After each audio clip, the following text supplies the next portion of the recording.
माता, मेरे लिए कोई भेंट नहीं लाई हैं आप?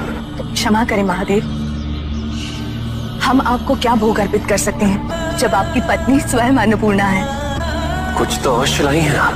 महादेव, आपको कौन से व्यंजन प्रिय है ये तो हम नहीं जानते, किंतु जया विजया ने हमें बताया कि पार्वती आपको खीर बनाकर खिलाती है, इसलिए हम आपके लिए खीर बनाकर ले आए हैं।